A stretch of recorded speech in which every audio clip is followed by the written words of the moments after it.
So at the end of the day, I would love to sit down with him and just talk about being patient, being generous, being self-serving, kind of putting your ego aside for something big, letting God use you the way He wants you to use you.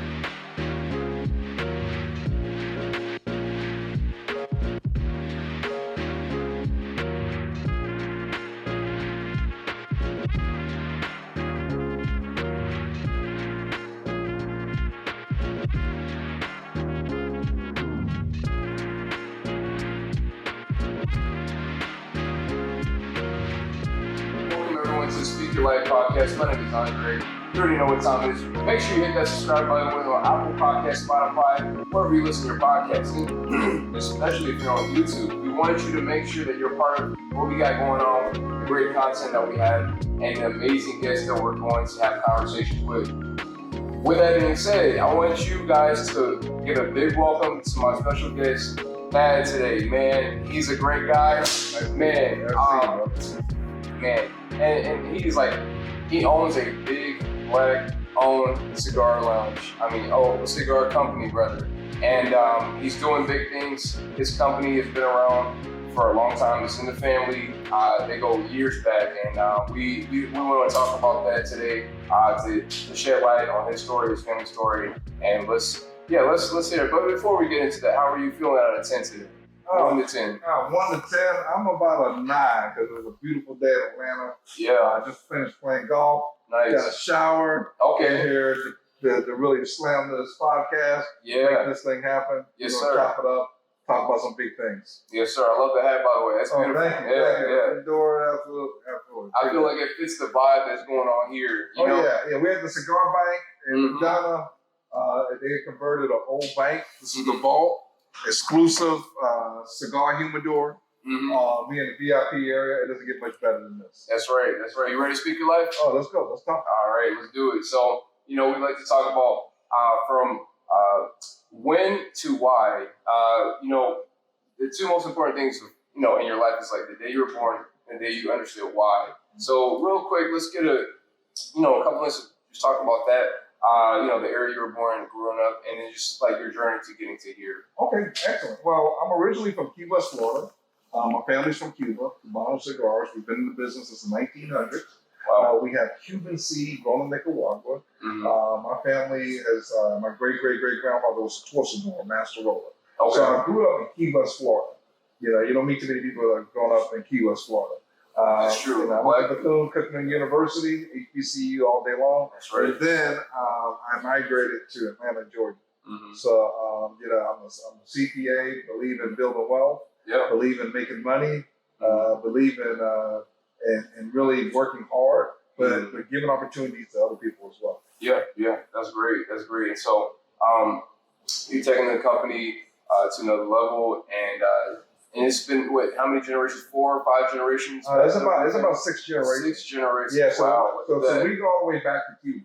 So we go all the way from 1900s to me. Even the brand Cubano Cigars.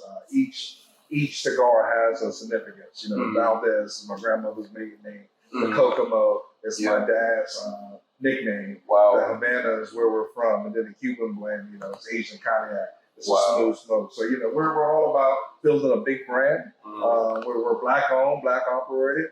We have one of the best cigar brands in the country. That's right. And speaking of the Valdez, this is what I'm smoking right now. It's more of a milder feel to it. So absolutely. That's Connecticut. Mild stick, very smooth.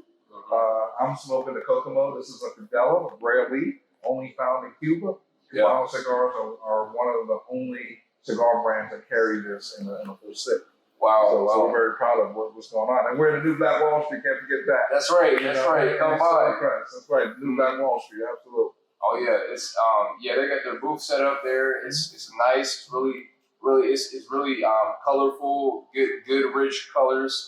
It's a lot of the tent that you guys have. The whole setup is really nice. It's very professional. The customer service that you'll receive there when you go there is outstanding. I brought friends there before.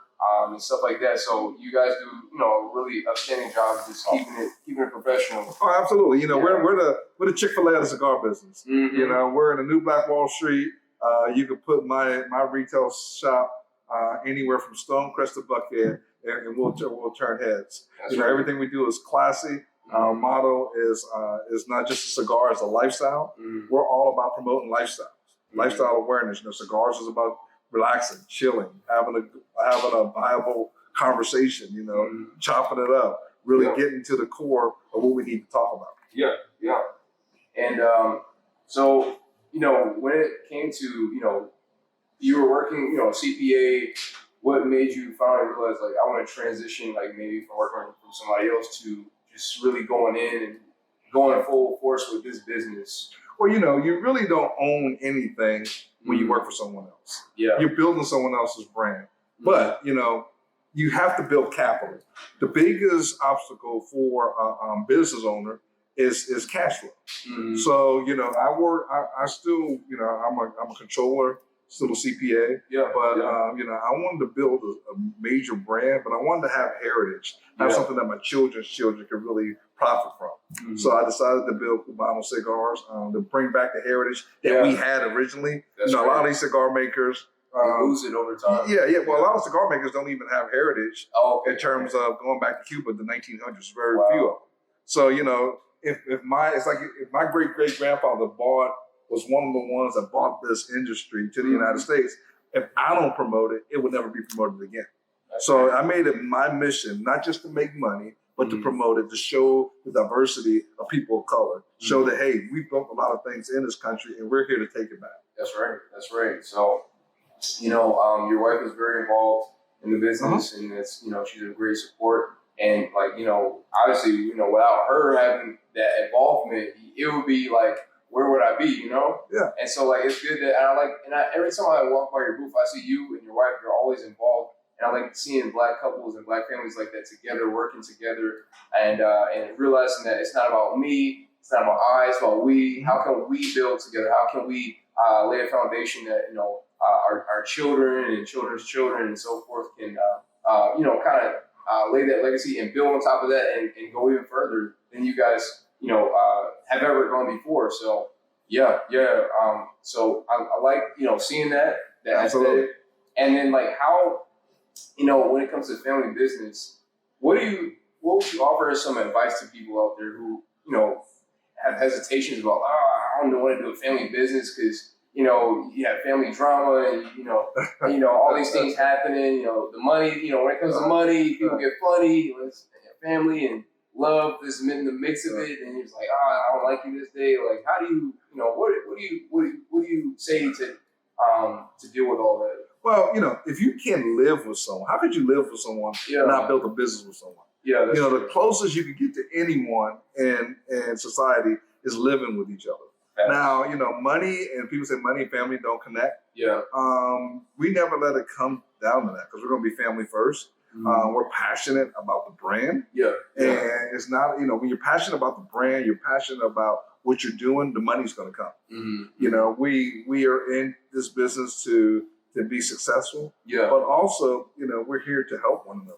It's not our first venture together. We own real estate companies. We've done a lot of different things. But, you want to have someone that's equally yoked, someone who's going to grind as hard as you're going to grind. That's right. And then, while I'm here talking to you, I got to worry about my wife, my wife's tripping, I'm not with her. She knows what's going on. Yeah, she knows this is about the business. So why not build it? But also take the time to enjoy it as well.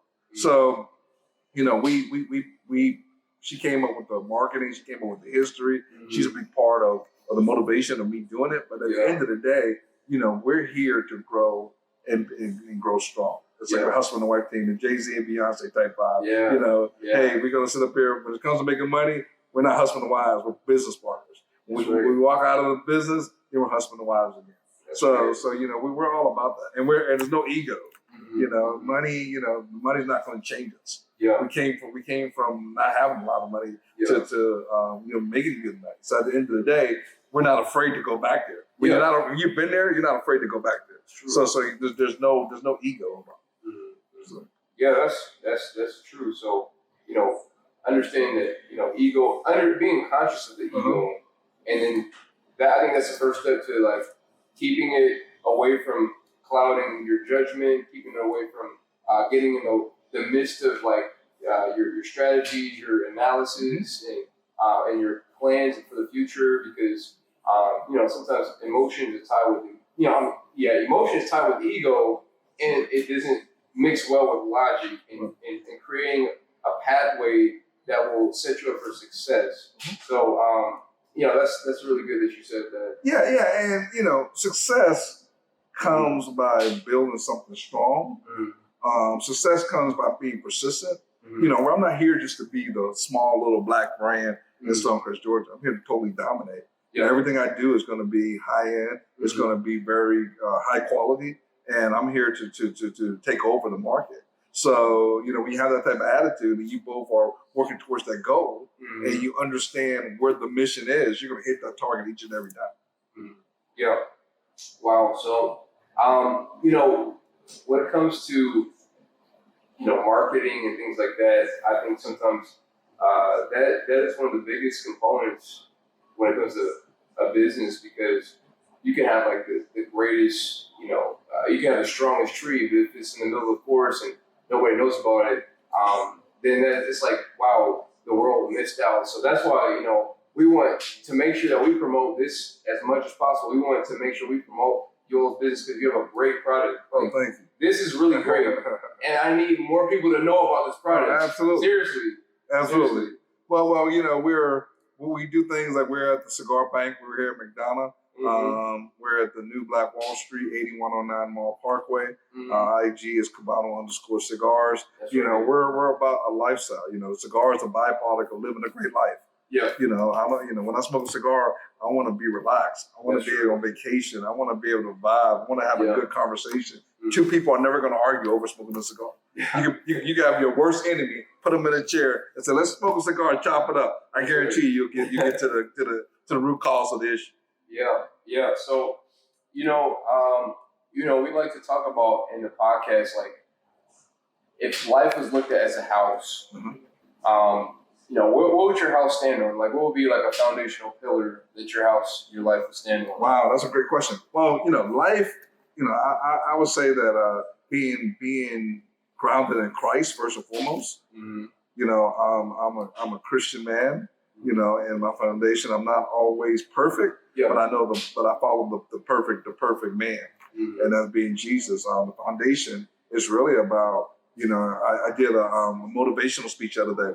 And I talked about how God breathed his breath into man, and Adam became a living being. When you think about that, every morning I feel like God breathes in my nostrils, and I have a responsibility to go take it to the limit. No shortcuts. I got God's breath in me right now, and every morning He's breathing in everybody's nostrils. The question is, what are you going to do with that breath?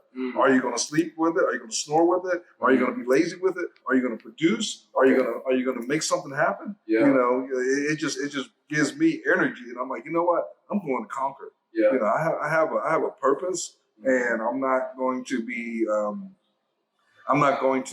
minimized or even told who I am. I'm going to be created the way God had me to be created. I'm going to live out my purpose and keep pushing till I continue to do what I need to do.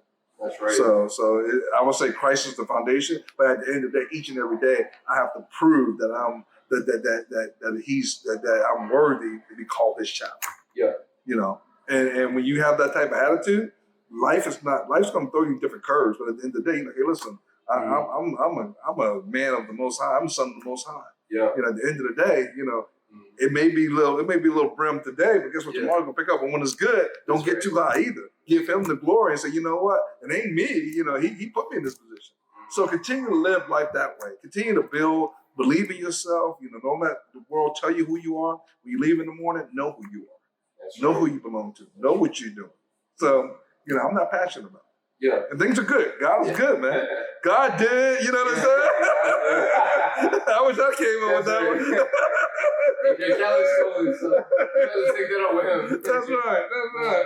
But yeah, man, that's great that you mentioned that, because, sometimes, people from the Aztecs part, they'll look at this with, oh, yeah, these two Christian guy smoking a cigar, and yeah, whatever, Christian, But nah, you know, I think his children come in all types of forms and fashions and look different ways, and do business differently, and it's all about what your intention is behind what you're doing when it comes to how you live out your life and how you serve other people. You come in with a servant heart. You can do a lot more than just have cigars. It can be beyond that. Serving the community. No doubt. Yeah. The cigar is a byproduct of getting to know. Yeah. As black men and women, we're like this all the time. We're like a fist. Cigars help us open up. Yeah. I tell people all the time, there's more black people going to die of hypertension, heart attacks, than smoking one cigar every once in a while. That's right. This is a relaxed. I'm relaxed. You relaxed right now? There's nothing. I guarantee you, my heart rate down. I'm kind of just chilling out. But at the end of the day, we have to learn how to relax. Yeah. Life is going to throw curveballs at you. When I go out here and go get it each and every day, I got to come back home and say, I need to figure out some way to relax. It may be sitting out there watching the birds, or it may be smoking a cigar every once in a while. But we have to figure out how to relax. I agree. So, as we close, we had this thing called Question of the Day. Okay, let me hear it. And so, if you could, smoke a cigar and sit down and smoke a cigar with anybody out there outside of me, who would it be, dead or alive? Who would it be, and why? Wow. I would say first Martin Luther King, because of the fact that he was so deep and so passionate, and so passionate about his cause. Yeah. To understand that, I firmly believe that he would have been alive if he would have, let me put it this way. The last time he made a move was for the sanitation workers, and it was about unionizing them. He was onto something about bringing black folks into wealth. At the end of the day, we can't be afraid of wealth. America does not care about human rights; they care about economic rights. So at the end of the day, I would love to sit down with him and just talk about being patient, being generous, being self-serving, kind of putting your ego aside for something bigger, letting God use you in the way he wants you to use you. Another person I would say is probably Tupac Shakur. Yeah. Tupac was, yeah, absolutely. Tupac was so deep, he was before his time, but he was misguided. He was. And you could tell through his music that he was dealing with the conscience of his mind, and it was the battle between the ears. And, it was like you grew up in a bad situation, but you're trying to promote positivity, but the bad situation keeps pulling you. It's in your DNA. I would love to sit down and have a smoke cigar with him and say, hey, you know what? Let's try to unpack this. I think older brothers need to be guides to younger brothers. Yeah. They need to be like the uncles. Yeah, the uncles, or the when you look at the towers when a ship is coming in. And lighthouses, they need a lighthouse. They need a beacon of life. Someone to like, hey, you know what? You should try this and this. I would love to stand. I would love to sit down with Jay-Z. Jay-Z. He smokes cigars. But he's really changed the game. The guy came from selling crack on the corner to a billionaire in less than 30 years. Yeah, unheard of. Well, for being corner boys to having a corner office. There you go. And some of the stuff he talks about. He talks about 1031 tax exchanges. He talks about previous reps. He did not get a formal education, but he's educated and wise beyond his years. And he proves it by his moves, and he's never shaken. I love his tenacity. I love what he stands for, and I love that he's real. So, well, that's some heavy hitters right there, man. Absolutely. Well, just like this is a heavy hitter right here. This velvet is right here. So I want you guys to, we'll leave the link below to make sure you check out Cubano. Absolutely. And man, I really appreciate you being here. My pleasure. Anytime. Thank you. And make sure you hit that subscribe button. Like I said, whether you're on Apple Podcasts, Spotify, especially if you're on YouTube, hit the big red button that says subscribe, because 80% of y'all are not yet subscribed. Emphasis on yet, because you will be soon. So Anyways, we thank you so much for being a part of this program. Thank you for watching this, engaging with us, and we love you. We'll see you in the next episode. Peace.